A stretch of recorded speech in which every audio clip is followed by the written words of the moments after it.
지금 이곳에서 선한 도구로 쓰임 받게 하소서라는 제목으로 함께 말씀 나누겠습니다.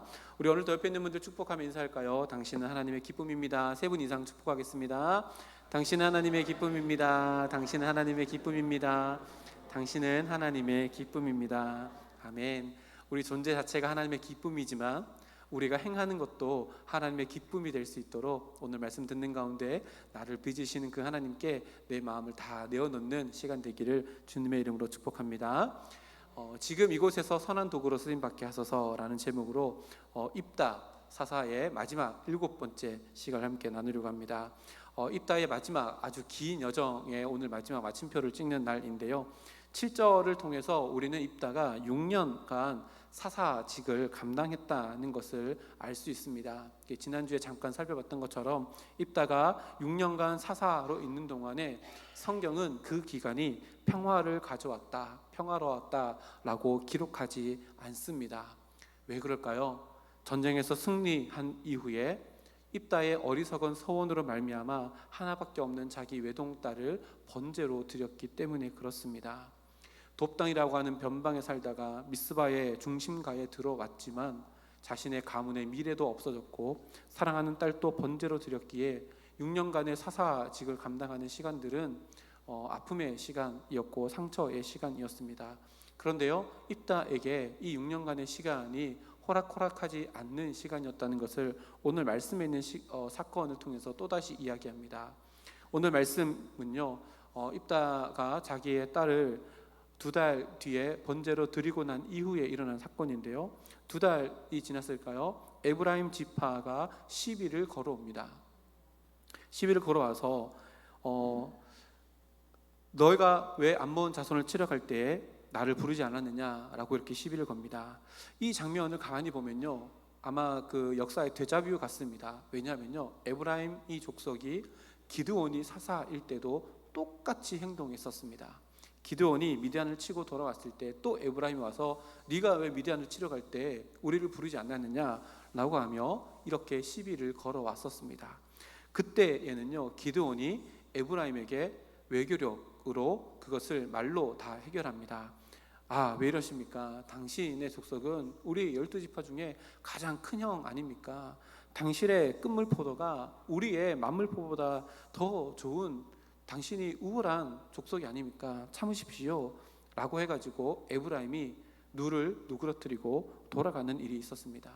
아마 에브라임은 그때 사건을 기억하고 그때 사건이 학습되어서 그런지 모르겠지만 또다시 입다가 사사로 있을 때에 똑같은 일을 벌입니다. 그때 찾아와서 뭐라고 하냐면 1절 말씀에 에브라임 사람들이 모여 북쪽으로 가서 입다에게 이르되 네가 암몬 자손과 싸우러 갈 때에 어찌하여 우리를 불러 너와 함께 가게 하지 아니하였느냐. 기드온에게 한 얘기랑 똑같습니다. 그리고 그 뒤에요, 이렇게 이야기합니다. 우리가 반드시 너와 내 집을 불사르리라. 입다에게 이렇게 이야기합니다. 이 마지막 우리가 반드시 너와 내 집을 불사르리라, 이것을요 원래 원어의 어순으로 하면 이렇게 됩니다. 너희 가문을 우리가 불사르겠다. 너 머리 위에서 불로 라고 하는 의미입니다. 여러분, 이것이요 입다에게 어떻게 다가왔을까요? 보십시오. 가문이라는 단어, 불이라는 단어, 그리고 사르겠다라고 하는 단어는요 입다에게 엄청난 충격으로 다가오는 단어들입니다. 제일 먼저요, 가문, 집이라고 하는 단어는요 원어상 가문, 가족이라는 의미가 있습니다. 입다에게 유일한 가족은 누구였지요? 외동딸이었습니다. 근데 그 외동딸을요 지금 에브라임 족속이 이야기했던 그 불로 번제를 드려서 태운 아버지가 입다입니다. 그러니까 에브라임이 찾아와서 시비를 걸면서 던졌던 이 말은요, 입다의 마음의 상처에 마치 식초를 붓는 것 같은 돌직구를 던지는 너무나도 상처가 되는 말이 바로 에브라임이 입다에게 던진 말입니다. 입다는요 듣고 나서 아마 흥분을 감추지 못했을 겁니다. 왜요? 전쟁에서 승리했지만 어리석은 서원으로 말미암아 딸을 먼저 보낸 그 마음에 한이 있고 무엇인가 모를 분노가 가득 차 있었던 입다였기 때문에 그렇습니다. 그래서요, 이전에 암몬 자손과 전쟁할 때에는 냉철함을 잃지 않았고 또 차분하고 초연한 마음을 잃지 않았던 입다가 이제 정면 돌파를 하게 되어집니다. 2절 3절 말씀을 보니까 입다가 이렇게 얘기합니다. 입다가 그들에게 이르되 나와 내 백성이 암몬 자손과 크게 싸울 때에 내가 너희를 부르되 너희가 나를 그들의 손에서 구원하지 아니한 고로 나는 너희가 도와주지 아니하는 것을 보고 내 목숨을 돌보지 아니하고 건너가서 암몬 자손을 쳤더니 여호와께서 그들을 내 손에 넘겨주었거늘 너희가 어찌하여 오늘 내게 올라와서 나와 더불어 싸우고자 하느냐라고 이야기합니다. 내 잘못이 아니라 너희 잘못이 아니냐라고 꾸짖고 마지막에 너희가 어찌하여 오늘 나와 올라와서 싸우려고 하느냐, 전쟁을 선포하는 것 같은 선전포고로 이렇게 맞받아칩니다. 아마 입다의 마음 가운데 한이 솟구쳐 오르고 있었고 그것을 되뇌이고 또한 그것을 그 상처에 마치 식초를 붓는 것 같은 말을 던지며 찾아온 에브라임에게 분노를 참지 못하고 표출하는 모습이 보여집니다. 이렇게 해서요 4절 말씀을 보면 동족 간의 전쟁이 일어납니다. 동족 간의 전쟁이 일어납니다. 4절 말씀에 입다가 길르앗 사람들을 다 모으고 에브라임과 싸웠으며 길르앗 사람들이 에브라임을 쳐서 무찔렀으니 입다가 승리합니다. 그런데 그 과정 가운데 에브라임이 또다시 말로 길르앗 사람들을 자극합니다. 뭐라고 자극하냐면 에브라임 사람들의 말이 너희 길르앗 사람은 본래 에브라임에서 도망한 자로서 에브라임과 므낫세 중에 있다 하였습니다. 너희들 원래 우리 족속이었는데 도망가서 산 도망자들 아니냐, 그것도 에브라임과 므낫세 그 중간에 어지중간하게 뿌리도 없는 것들 아니냐라고 이렇게 이야기합니다. 사실 이 사건이요 성경 가운데 진짜 있었는지 길르앗 족속이 에브라임에서 뛰쳐나온 도망자들의 무리인지는 성경에 기록되지 않습니다. 근데 중요한 것은요 에브라임이 이렇게 이야기했다는 것이 중요합니다. 뭐 하는 거죠? 입다뿐만 아니라 길르앗 사람들을 말로 계속해서 자극하고 있다는 것을 이야기합니다. 명확한 것은요 에브라임은 입다에게도 거친 말을 했고 또 길르앗을 향한 그 사람들에게도 경솔하게 모진 말을 했고 이것은 더 큰 싸움으로 번져 나가게 되어진다는 것을 이야기합니다. 4절에 보니까요 길르앗을 도망한 자라고 이렇게 에브라임이 조롱했잖아요. 야 너희들 우리 족속에서 도망한 자들 아니냐라고 했는데 입다가 승리하고 난 이후에 그 도망자의 신분이요 누구에게로 옮겨져요? 에브라임에게로 옮겨집니다. 5절 말씀을 보면 그런데요 길르앗 사람이 에브라임 사람들보다 앞서서 요단강 나루턱을 장악하고 에브라임으로 건너가려고 하는 도망자 신세가 된 에브라임 사람들을 막아섭니다. 추격자가 도망자가 되었고 도망자가 추격자가 되었습니다. 보세요. 그리고 그 장소가 어디냐면요 에브라임 족속에게는 굉장히 역설적인 장소입니다. 왜 그런가 하면요 에브라임이 기드온 당시에 기드온의 호출을 받고 에브라임 사람들이 도망하는 미디안 족속을 잡기 위해서 점령했던 곳이 지금 이곳입니다. 요단강 나루터입니다. 도망하는 사람들을 잡아서 죽였던 역할을 했던 에브라임이 지금 동일한 그 장소에서 도망자가 되어서 발음을 잘못하면 죽게 되어지는 도망자 신세가 되었다는 것을 이야기합니다.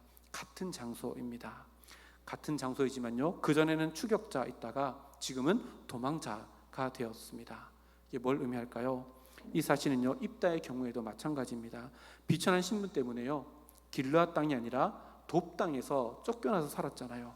근데 지금은 미스바라고 하는 모두가 다 선망의 대상의 그 지역에서 자리를 잡고 살고 있습니다. 근데요 안타깝게도 입다도 그렇고 에브라임도 그렇고 아름답고 평화로워야 될 그 장소가 이제는 전쟁의 장소가 되었다는 것을요 오늘 본 말씀에 장소에서 신분이 바뀌니까 장소가 전혀 다른 의미가 되어진다는 것을 통해서 우리들에게 이야기합니다. 입다에게도 또 에브라임에게도 지금 상황은요 이전과 같은 장소이지만 전혀 다른 의미로 다가오는 다른 장소가 되었다는 것을 우리에게 가르쳐줍니다.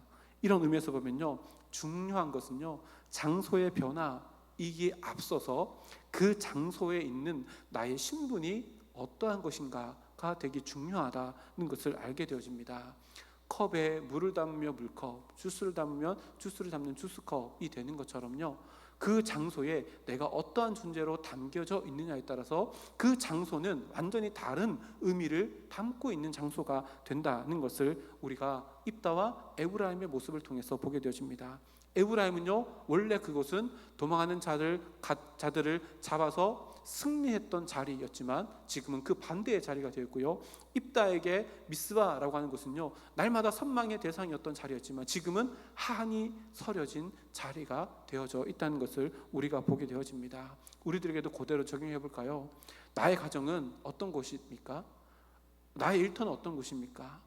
교회 안에서 우리에게 구역, 우리의 기관은 어떤 곳입니까? 그리고 나의 교회는 어떤 곳입니까? 장소의 변화보다 더 중요한 것은 내가 그 공동체 안에서 어떠한 존재로 있느냐가 그 장소를 정의한다라고 이렇게 이해할 수 있습니다. 내 존재가요, 내가 있는 장소에 대해서 정의를 변화시킬 수 있다는 것을 의미합니다. 하나님께서 지금 나를 그곳에 세우셨다면 분명한 이유가 있고 목적이 있다는 것을 의미합니다. 입다를 그곳에 세우신 목적도 있고요, 에브라임을 그곳에 세우신 목적도 있습니다. 그러나 그것을 다 상실해 버리고 그 목적에 걸맞지 않는 신분으로 그곳에 있으니 완전히 길 잃은 자로서 지금 입다도 에브라임도 그 상황 가운데 있다는 것을 보게 되어집니다. 입다는요, 사사로 임명되면서 하나님의 영이 그 머리 위에 있었다라고 이렇게 성경이 기록합니다. 그런데요, 몇 주 동안 살펴봤잖아요. 입다는 지금 에브라임이 와서 시비를 걸 때도 뭘 하지 않아요? 하나님께 물어보지 않습니다. 하나님께 질문하지 않습니다.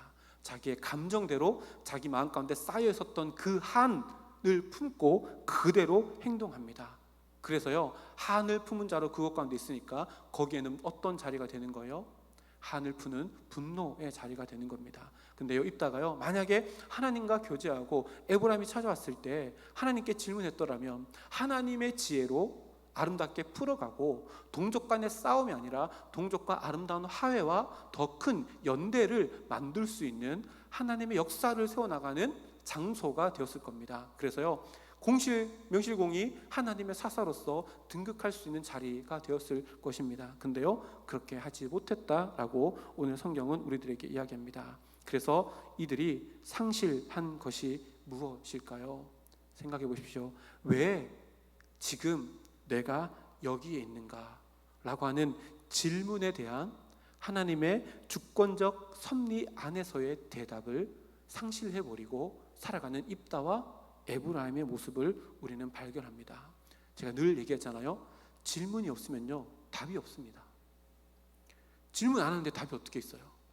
하나님, 내가 여기 왜 있습니까? 라는 질문을 하지 않았기 때문에 입다가 내가 여기 왜 있는지 답을 찾지 못하니까 자기 마음대로, 에브라임도 내가 여기 왜 있는지 모르니까 입다와 함께 암몬자소를 전쟁하러 나가야 되는데 나가지 않고 후에 찾아와서 시비를 걸고 있습니다. 왜요? 하나님, 내가 여기 왜 있습니까? 라는 질문을 하지 않았기 때문에 하나님의 섭리 아래서 주어지는 그 대답이 없었고 상실했던 겁니다. 그래서요, 그곳에 있어야 될 이유를 모르니까 자기의 마음에 이끄는 대로 하다 보니 동족 간의 싸움이 일어나는 일이 지금 일어나게 되어집니다. 입다를 기점으로 해서요, 이 뒤에 있는 사사들을 보면요, 사사도 타락하고 이스라엘 백성들도 더 타락하는 분기점이 바로 입다에서부터 시작되어집니다. 그리고 5절 말씀을 보니까요, 길앗 사람들이 에브라임 사람들을 앞질러서 요단강 나루를 차지합니다. 그리고 거기서 요단강을 건너가서 자기 땅으로 가게 되는 에브라임 사람들을 붙잡아서 질문합니다. 강을 건너게 해주십시오 라고 하면 당신 에브라임 사람입니까? 아니요 라고 부정하며 이렇게 대답해 보라고 합니다. 쉿볼렛이라고 대답해 보라고 합니다. 쉿볼렛 한번 해볼까요? 쉿볼렛. 잘못하면 죽을 수도 있습니다. 쉿볼렛 하면 죽거든요. 쉿볼렛 이렇게 됩니다. 쉿볼렛이라고 하는 단어가요, 흐르는 강이라고 하는 뜻인데 이 에브라임 사람들은 그 사람들의 방언 때문에요, 십볼렛이라고 발음하지 못하고 십볼렛이라고 이렇게 발음한다고 상식적으로 알 수 있습니다. 그래서 그것을 가지고 에브라임 사람인가 아닌가, 아브람 사람인가 길앗 사람인가를 판단을 합니다. 생각해 보십시오. 그래서요, 죽은 사람이 몇 명이에요? 4만 2천 명입니다. 근데 입다가 이런 창의적인 방법으로 자기 민족과 자기 민족이 아닌 에브라임 사람의 민족을 이렇게 했다는 이 지혜가요, 너무 놀랍지 않습니까? 되게 창의적입니다. 근데 중요한 것은요, 이 창의적인 이 지혜를 무엇을 위해서 썼느냐가 더 중요합니다. 아니 십볼래 너무 창의적이잖아요. 야, 대구 사람한테 너 쌀 해봐요. 살 이러면 이제 이렇게 되는 거죠. 그거 비슷한 거잖아요. 너무 창의적인 지혜인데 이 창의적인 지혜를 무엇을 위해서 쓰느냐가 더 중요합니다. 보세요. 지금 입다는요, 그 창의적인 지혜를 동족을 구별해서 죽이는 데 사용합니다. 그래서 무려 4만 2천 명을 죽입니다. 이 자기가 가지고 있는 놀라운 지혜, 이것을 달란트라고 할 수 있잖아요. 이 달란트를요, 전혀 다른 방향으로 오용하고 있는 입다의 모습을 봅니다. 생각해 보십시오. 입다가 가지고 있는 이 놀라운 지혜를 하나님과 교통하는 가운데 하나님의 방법대로 썼다면 에브라임과 멋진 화해의 순간을 만들고 더 놀라운 아름다운 큰 공동체를 만들어서 그 어떠한 민족도 쳐들어오지 못하는 막강한 하나님의 나라를 세워나갈 수도 있는 지혜임에 충분했을 겁니다. 그런데 그 지혜를요, 지금 오용합니다. 느헤미야 잘 아시잖아요. 느헤미야는 머리를 씁니다. 그래서요, 성을 다 둘러보고 성을 50일 만에 다 쌌는데 어떻게 쌓아요? 자기 집 앞에 거는 자기가 지어라 해가지고 열심히 쌌습니다. 근데 적군들이 쳐들어오니까요, 야, 한쪽에 무기를 들고 싸워라 라고 해가지고 이것을 지혜로 말미암아 다 쌌습니다. 만약에 입다가 이 지혜를 이렇게 느헤미야처럼 썼다면 전혀 다른 이야기가 오늘 본문 가운데 일어나게 될 겁니다. 그리고 6년이요 평안하였더라 라고 이렇게 기록이 됐을 겁니다. 근데 전혀 그렇게 되지 못했다라고 성경은 기록합니다. 우리에게도 적용해 볼까요? 나는 무엇을 위해서 내가 가지고 있는 달란트를 사용하고 있는가를 돌아보면요, 내가 입다로 살아가는가 아니면 느헤미야처럼 살아가는가를 우리는요 너무나도 명확하게 볼 수 있습니다. 내가 가지고 있는 거, 돈을 버는 걸 수도 있고요, 어떠한 마음을 가지고 있을 수도 있고요, 또한 어떤 섬김의 모습도 가질 수 있습니다. 그 어떠한 달란트라 할지라도 내가 이 달란트를 어떠한 방향으로 무엇을 위해서 쓰는가를 늘 돌아봐야 합니다. 왜 그럴까요? 예수님께서요 마태복음 25장에 달란트 비유를 할 때 분명히 말씀하셨습니다. 달란트를요 각자의 재능에 맞게 달란트를 나눠줍니다. 5달란트, 2달란트, 1달란트를 나눠줍니다. 그리고요 나중에 결산을 할 때가 있습니다. 결산을 하는데요 어떻게 돼요? 잘 아시잖아요. 5달란트, 2달란트 받은 종은 5달란트, 2달란트를 더 남기게 되어집니다. 뭘 해서요? 장사를 해서요. 장사를 할 때 뭐가 있어야 돼요? 지혜가 있어야 되고, 하나님께서 나에게 주시는 지혜를 마음껏 사용해야지만 이윤을 남길 수 있잖아요. 그래서 열심히 달란트를 사용해가지고 주인의 몫을 더 풍성하게 만들기 위해서 이 종들이 열심히 해서요 배나 남기게 되어집니다. 그래서 주님께서 뭐라고 이야기해요? 착하고 충성된 종이다 라고 이야기합니다. 돈 때문이 아니라 네가 달란트를 잘 사용했구나 라고 하는 것에 대한 칭찬입니다. 근데 1달란트 받는 종은요 묻어두었습니다. 묻어두었다는 것은 뭘 한 거예요? 할 수 있는 달란트를 오용하고 낭비했다는 것을 의미합니다. 그랬더니요 악하고 게으른 종아 라고 이렇게 평가합니다. 나에게 주어진 달란트, 내가 그저 내 기분 따라, 내 감정 따라, 내 욕심 따라 사용한다면요 우리는요 입다 6년이라는 시간의 흐름 가운데 우리의 인생은 지나가게 되겠지만 그 안에 평안은 누릴 수 없다라고 성경이 분명히 이야기합니다. 에브라임도요 지파 중에 가장 큰 지파였습니다. 다시 말하면 힘이 있었습니다. 그 힘을요 입다에게 와서 의시되는 데 쓰지 않고 암몬 자손이 쳐들어왔을 때 그 힘을 사용했더라면 더 놀라운 하나님의 아름다운 사건들이 일어나게 되었을 겁니다. 그런데 그렇게 사용하지 못했습니다. 우리들의 삶을 돌아보게 하는 인생입니다. 7절 말씀을 보니까요 그런 입다 인생에 평안이 없었다라고 말하며 그렇게 6년의 시간이 흘러갔다라고 이렇게 이야기합니다. 우리들에게도요 인생의 마지막 한 줄이 분명히 있을 겁니다. 내 인생의 마지막 한 줄 어떻게 쓰여지기를 원하십니까? 예수님께서요 5달란트, 2달란트 그리고 1달란트 받은 종에게 그들의 인생의 한 줄을 써주셨는데요, 이렇게 써주십니다. 먼저는 21절 말씀에요, 5달란트, 2달란트 받은 종은 똑같습니다. 그 주인이 이르되 잘하였도다 착하고 충성된 종아, 네가 적은 일에 충성하였음에 내가 많은 것을 내게 맡기리니 내 주인의 즐거움에 참여할지어다 하고. 아멘. 그리고 또 1달란트 받은 종에게는요 이렇게 한 인생의 마지막 한 줄을 기록해 주시는데, 그 주인이 대답하이르되 악하고 게으른 종아, 나는 심지 않는 데서 거두고 해치지 않는 데서 모으는 줄로 내가 알았느냐. 나의 인생의 마지막 줄을 주님께서 기록하신다면, 아니요, 멀리 갈 곳도 없습니다. 오늘 나의 삶을 하나님께서 한 줄로 기록하신다면 그냥 6년을 살았더라 로 끝나버리는 인생이라면 우리는요 입다의 모습이라는 것을 우리들에게 이야기해 줍니다. 그러나 하나님께서 오늘 하루 나에게 주시는 믿음을 붙들고 고군분투하며 나에게 있는 모든 것들로 하나님의 영광, 하나님의 나라의 의와 그 뜻을 내 삶 가운데 이루어가기 위해 고군분투하는 우리들이라면 하나님께서 우리들에게 착하고 충성된 종아 라고 칭찬해 주실 뿐만 아니라 내 주인의 즐거움에 참여할지어다 라고 우리를 다시금 주님께로 초청하는 인생의 마지막 한 줄이 될 것입니다. 이렇게 우리의 삶에 하나님께서 아름다운 초청이 있는 삶으로 우리 인생의 마지막 줄, 또 오늘 하루의 마지막 줄을 장식할 수 있는 우리 매일매일의 하루가 되기를 주님의 이름으로 축복합니다. 함께 기도하겠습니다. 하나님 감사합니다. 오늘 또